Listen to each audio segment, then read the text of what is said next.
declare open this hearing of the Public Accounts and Estimates Committee. I ask that mobile telephones please be turned to silent.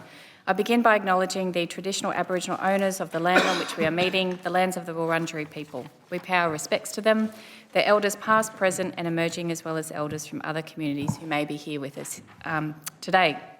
On behalf of the Parliament, the committee is conducting this inquiry into the 2025-26 budget estimates. The committee's aim is to scrutinise public administration and finance to improve outcomes for the Victorian community. Does the government have plans to duplicate the upfield line over the estimates? Again, I mean, you're sort of probably venturing into a space of future allocations, future projects.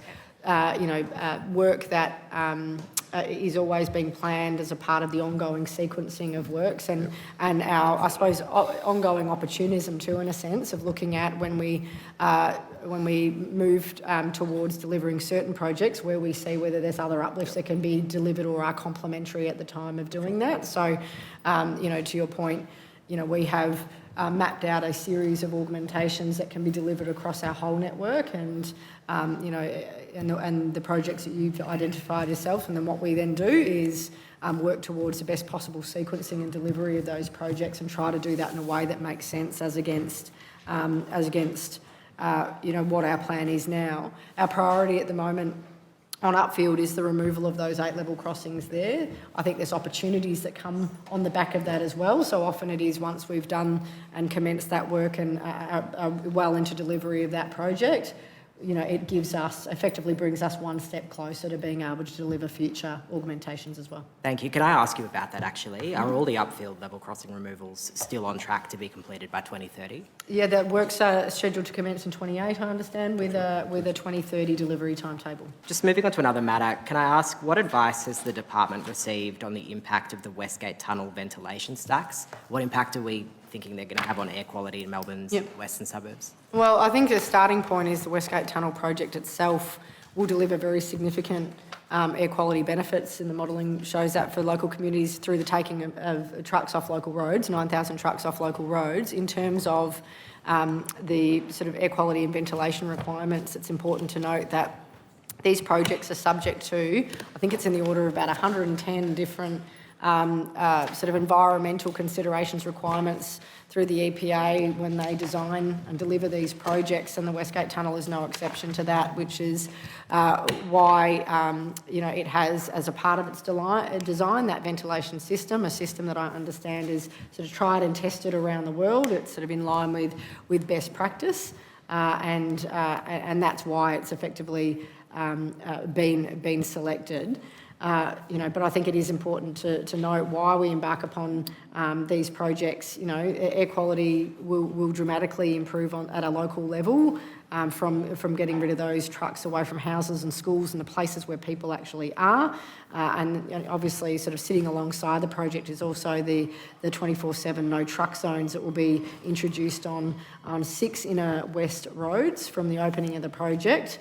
And of course, alongside putting more trucks underground into the tunnel, this should make a noticeable difference to air quality in the area. Can I ask, what were the time and cost impacts of the sinkhole that was encountered during tunnelling for that project? Yeah. Look, no, my understanding is no cost impacts and in fact no time impacts either.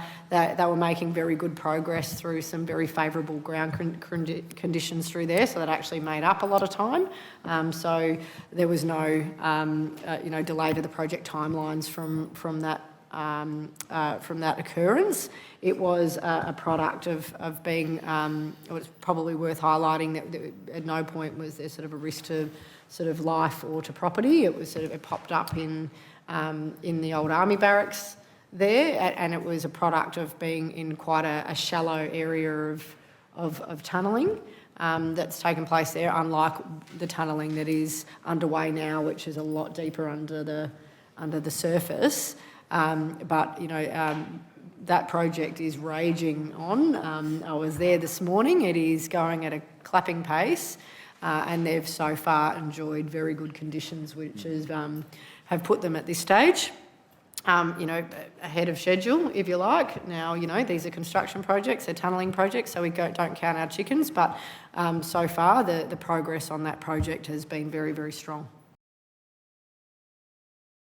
I'll start with a really specific question. Will kids be fined if they don't have their free PT card on them? We're taking an educational approach to enforcement of that, so which effectively means, we want kids to have their cards and to use them. They'll be urged to if they don't have them. There's good reason for that, and it's a question that's come up before, which is still like, why would you still have a card?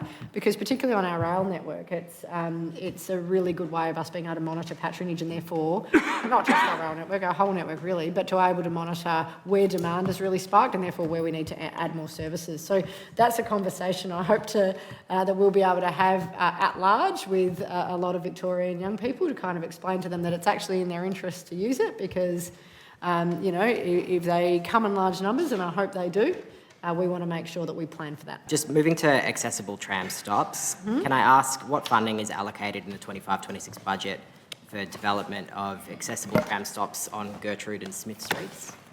The funding provided in this budget, the allocation for accessible tram stops is for the 8 tram stops at Droop Street. Yep. So it's a corridor approach in Footscray.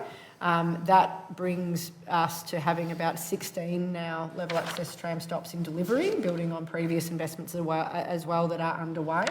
And we continue to effectively plan and work towards being able to deliver further tram stop upgrades in future budget cycles. So we're basically working through that corridor approach now in line with our tram plan to get those efficiencies and better outcomes as we do that.